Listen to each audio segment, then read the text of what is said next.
If you're hearing this title for the first time, stay with me. This story weaves together fame, street violence, contracts, and a string of events that left more questions than answers. Wisdom, WizDaWizard. Williams was a rising figure in South Florida's rap scene who signed with one of hip-hop's most visible stars.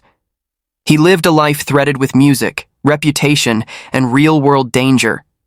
The way his story ended demands careful, sober retelling without sensationalism. I'm going to walk through the timeline, the known facts, the context around his relationships and legal disputes, and the unanswered questions investigators and the public were left to wrestle with. I'll avoid repeating gruesome or graphic claims and stick to verifiable events, allegations, and the surrounding circumstances so you can decide for yourself what feels plausible. Wiz grew up in South Florida and built a reputation early, talented, connected, and also entangled in street conflict. By his late teens, he had run-ins with the law and by many accounts led or associated with crews that committed violent acts. Those realities don't disappear when someone finds a path into music. In some ways, they make success more complicated. He eventually linked up with Kodak Black's Sniper Gang, a relationship that elevated his profile and gave him access to resources many independent artists only dream of.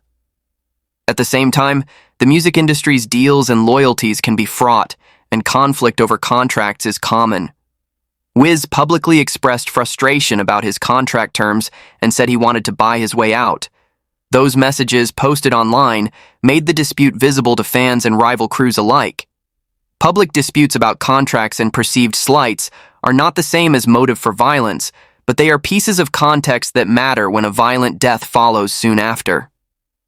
On the morning of September 17, 2021, the body of Wisdom Williams was found outside a vacant house in Broward County. Responding officers confirmed that he was deceased. Family members arrived at the scene and recognized him.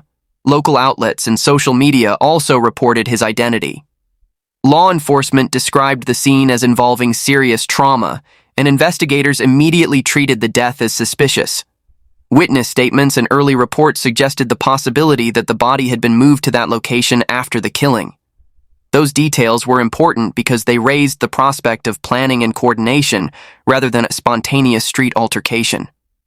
Investigators also noted the proximity of the discovery to locations tied to earlier related violence in Wiz's life, and that geographic coincidence amplified the sense that this was not a random act.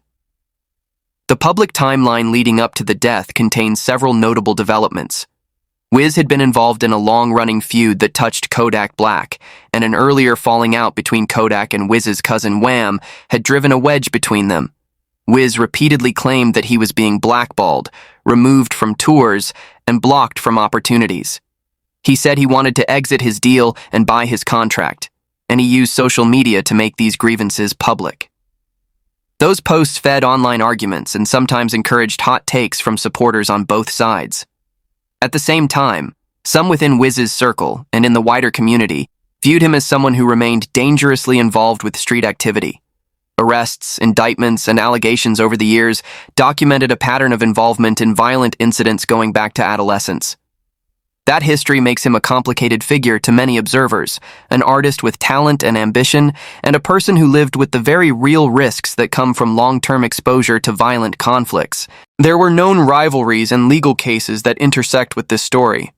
Several people connected to Wiz had been both victims and suspects in previous shootings, one earlier murder in his family, and a later targeted shooting that killed someone who had been set to testify in an attempted murder case involving Wiz, shifted the prosecutorial landscape.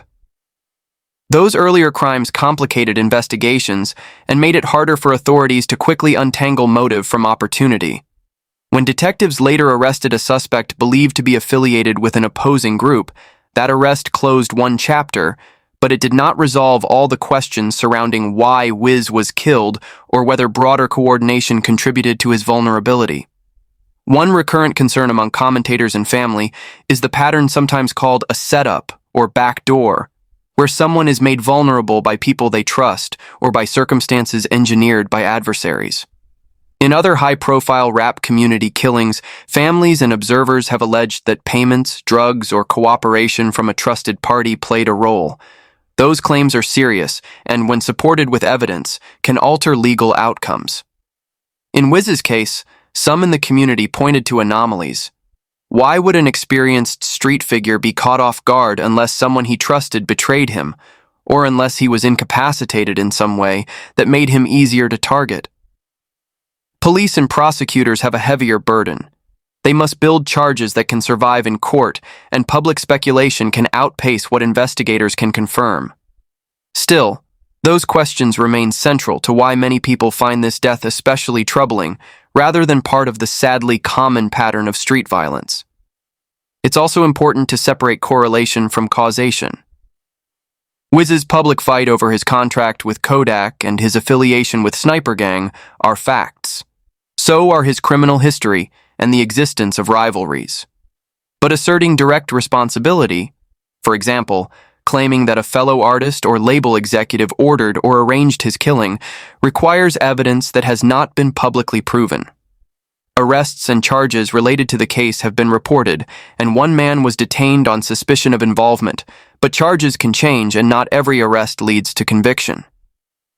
The criminal justice system's outcomes are the result of investigation, charging decisions, and courtroom proof beyond a reasonable doubt. Until a court delivers a final verdict or prosecutors release conclusive evidence, the public should be cautious about drawing definitive conclusions. Beyond the legal and factual questions, the human cost here is plain. Family members lost someone, friends lost a creative partner, a community lost a voice. The tragedy also brings into relief larger patterns, how the intersections of fame, economics, unresolved street conflicts, and public persona can create perilous conditions for artists who never fully disengage from violent networks. For an artist trying to move to the next level, contract disputes and feelings of being trapped can be both a financial and an emotional pressure. For communities that have suffered cyclical violence for years, each high-profile death revives trauma and divides people into camps of blame and defensiveness. That social context matters, because it shapes how stories are told, how investigations proceed, and how families experience justice.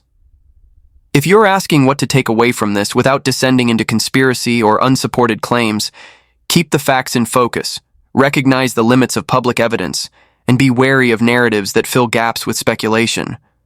Wiz's life and death intersect with documented criminal cases, public disputes, and a network of relationships that included powerful allies and dangerous rivals.